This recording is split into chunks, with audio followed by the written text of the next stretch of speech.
Good morning. This is the Select Board's meeting of September 15th, 2021.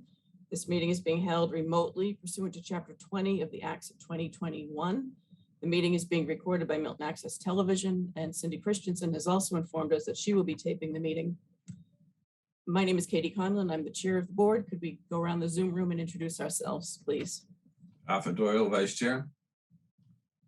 Mike Sula, Secretary. Melinda Collins, member. And Mike, Karen, and Susie. Mike Dennehy, Town Administrator. Thank you. Karen Graval, Finance Director, Town Accountant. Susie Stewart, Executive Administrative Assistant. Okay, thank you, everyone. The first item on our agenda this morning is a report from the Town Accountant. This relates to the FY21, which is the last fiscal year, reserve fund transfers and year-end transfers. And we'll turn it over to Karen Graval, who has been started in this position earlier in the year and has been making some changes and improvements to our processes and procedures, and can probably speak to some of the way we may be handling things now, which may be slightly differently than the way we have in the past. So, so Karen, thanks for joining us this morning. And You're welcome. Thank you. So the report, thanks I don't know, does everybody have a copy of the deficit transfer summary? Yes. So with this report, it reports any of the statutory categories, whether it's wages and expenses, where there were deficits. Some of the deficits were absorbed within the budget. So if you're looking at the first line in red, it shows where there was a deficit. For example, accounting had contractual services. There was a deficit of $8,000. They were able to make that up with the surplus and balances within their budget. So this particular transfer is done at the end of the, is done after the fiscal year ends, and it's a requirement by the outside auditors in terms of balancing the budget. And so as you're looking at deficits, they can be absorbed in any of the departments' balances that have surpluses. So I presented a spreadsheet showing the different deficits and what departments would be able to absorb these deficits with surpluses in their balances. I made note for the employee benefits, and it's up to the select board. We can absorb all the deficits. The total amount was $341,160.54. Some were because they were coded in the wrong code and we needed to correct the code, the expense code that it came from. Others were just that they went over budgets, and I had explanations that were submitted from the departments explaining why they were over in a particular line item in their budget. These deficits, as I was mentioning, can be absorbed by balances in other departments, or for employee benefits, I had suggested a reserve fund transfer out of the reserve fund, which was appropriated by town meeting to cover $87,000 worth of Medicare tax and group mitigation fees. The deficit within this budget was due to increases that we pay retirees for the Medicare expenses. We pay 50% reimbursement, so those fees have gone up in terms of the bills that were submitted. And so I'm requesting this transfer be done according, and I don't know what was done in the past, but according to Mass General laws, on the 15th of July, we need to submit all of our prior year encumbrances. So if you have contracts for services that were provided through June, but we haven't received an invoice, that's the deadline that we would have to, encumber it so that it rolls over into the next fiscal year. And the other deadline that Division of Labor Services has, they give us a calendar in terms of when we should have these things done. September 30th is the deadline that they have for submitting a balance sheet and free cash certification documents. So those are tentative schedules that they have. Mass General law is July 15th for encumbrances. And so I'm meeting prior to the 30th so that we can close this, and then I can prepare the documents that we submitted to Department of Revenue for our balance sheet and free cash, so that they can determine our free cash. And this is a step that needs to be completed prior to closing out the budget. Do you have any questions? Thank you very much, Karen. And, You're you know, we should note, for instance, snow and ice is listed here. We traditionally run a deficit in snow and ice, and we handle it through either a year-end transfer or a reserve fund transfer. The town's been doing that for years and years. We always have year-end transfers, so this is not anything uncommon. What we generally, you mentioned the July 15th date. In the past, what the town has done is tried to do all of this prior to July 15th by having the chair of the select board and the chair of the warrant committee authorized to handle them. We actually did take that vote, but we're past the July 15th deadline, obviously, and and you've encumbered them by that date. We're just approving them before you submit on the 30th. So this is just a slight change in process and procedure, but it's essentially the same substantive year-end reserve fund transfers. In fact, it's a fairly small amount from the reserve fund. There have been plenty of years, you know, I can go back to the years I was on the warrant committee. Mike Zulus can probably say the same thing. When the reserve fund was spent down or substantially spent down. And that's not the case this year. So the reserve fund is actually turning money back into next year's budget through the form of flowing into free cash, the free cash calculation. So that's just for the viewing public. Does anyone have any comments or questions for Karen Praval or Mike Dennehy? Ms. Collins. Thank you, Madam Chair. I guess my question is, as far as the increase in charges from Medicare, is it that, you know, prices have gone up and so bills are larger, or I'm mindful of HIPAA, so that's not where I want to go with this. I was just curious. I haven't done an analysis on this, but with the expenses, if retirees have more medical expenses, because the town is committed to providing 50% reimbursement for them, then those costs have gone up. I will be working with Cook and Company in terms of looking at what the projections are going to be for next year. There are also benefits. There was an increase in there was a $45,000, the group mitigation fees. It was to my understanding that this will be the last year that we'll have to make this payment. This year, we were short $45,000. So if you're looking at that 80,000, it shouldn't be 80,000, 87,000 next year, because the 45,000 for group mitigation fees, we will not. This was the last year that we were paying that, and that was also a reimbursement to retirees. But as I work with Cook and Company, we're going to look at what the projections will be going into the next fiscal year and what we can expect. So I'll be able to share that information when I have it. And I see for the record that Mr. Wells has joined us. And Mr. Wells is also a member of the board. Richard, thank you. We've already introduced ourselves, and we're in the middle of Karen's report, which is the first item on our agenda. Mr. Dennehy. Thank you, Madam Chair. Yeah, and if I might add on to what you were talking about, the snow and ice deficit. So annually, the town funds snow and ice at $160,000 per year.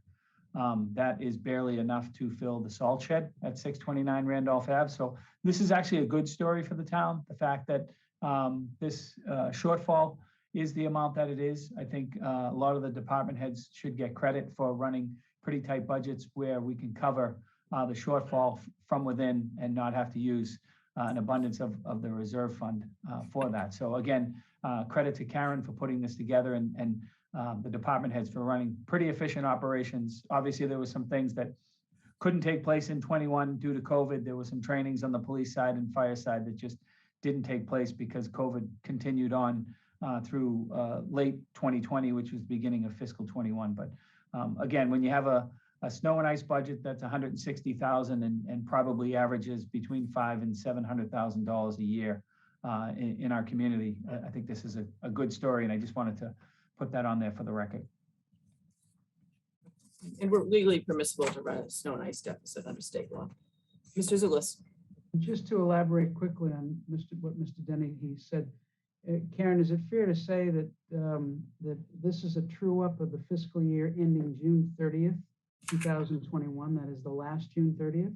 That's correct. So these and let me just finish the thought. So this is a true up of the fiscal year ending June 30th, 2021. And the result of this true up is that we still have reserve funds from that fiscal year that are flowing into free cash. Just to to elaborate on Mr. Denny's good news story, we have extra reserve funds that are flowing into this current fiscal year because of the fact that we didn't have to deplete them in this true up.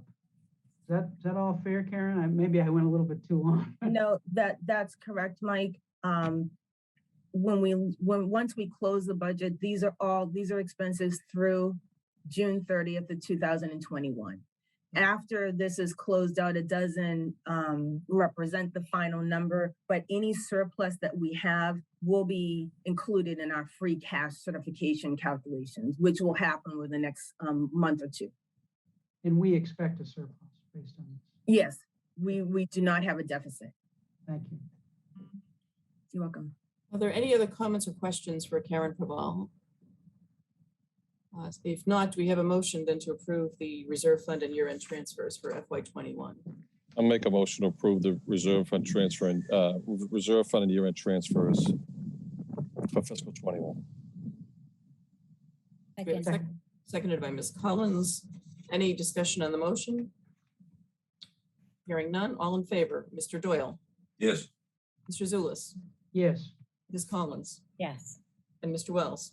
Yes. And myself, yes. Okay, thank you very much, Karen. We appreciate Thank the you. report and all the work. Thank you, Karen. Busy time of the welcome. year for you with year end, so we know summer is always busy in the accounting department. So hope you get a little bit of a break after all of the craziness. There's no break in town government. Yeah, probably not, but the year end stuff and the auditors, hopefully hopefully things will let up a little bit. Thank you very much for joining us this morning. You're welcome. Thank you. Okay, the next item on our agenda, we have an open meeting law complaint filed by Cindy Christensen on September 8th, I believe was the date. September 8th. So this is on our agenda to prepare a response. We could, as our practice has been to authorize town council to respond to these open meeting law complaints. There's 4 different items referenced in this complaint. A couple of them relate to meeting minutes. We had a prior complaint that we submitted a response to, which is duplicative of number 1. So number 1, we've town council can respond to that as he has. We have the second item refers to a list of documents used at the meeting, and our town's practice. And I should back up and state, Mr. Zulus, who's the secretary of the board, and I did consult with town council on this issue. The board, like many other towns, our practice has been that meeting materials are referenced in the minutes. But we've gotten some guidance from town council about it may be a best practice to prepare a list of documents that is somewhat duplicative, but would be in a separate area of the meeting minutes. So that is something that we could consider doing going forward. And Mr. Zulus, you can feel free to weigh in on that or any of these other items if you'd like. Yeah, I mean, we do refer to the materials in the specific items in the minutes that we where we relay the discussions and the votes. Some towns, based on what the Attorney General's office said some towns have a second list at the end, saying listing all the documents really for a second time. And, we can do that. As I said, some towns do it, some towns don't do it. It's easy to do.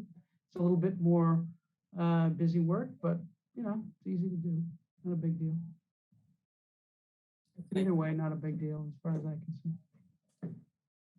All right, the third point relates to me specifically regarding a certificate regarding the receiving open meeting law materials after you've been sworn into office. I was sworn into office with Ms. Collins at the same date in the Cronin Room, May 1st, 2019. I specifically recall signing the certificate, as I have done every time I've been sworn into a board. I have asked the town clerk's office to double check and see whether it's possible that it may have been misfiled. But in any event, there's also a tape of that ceremony that I've watched, and it is partially, you can see me partially sitting in the corner with, with the documents and getting ready to sign the documents. So town council will respond to that. The fourth point relates to date and time of the original notice and date and time of the revised meeting notice, and town council can respond to that point as well. So if we have any discussion on this, we should have it now, or we can take a motion to refer this matter to, I guess the word would be to authorize town council to respond to the open meeting law complaint on behalf of the board. Katie, before the- Madam Chair, I'll make, just for the purpose of discussion, I'll make a motion to authorize town council to respond to this and then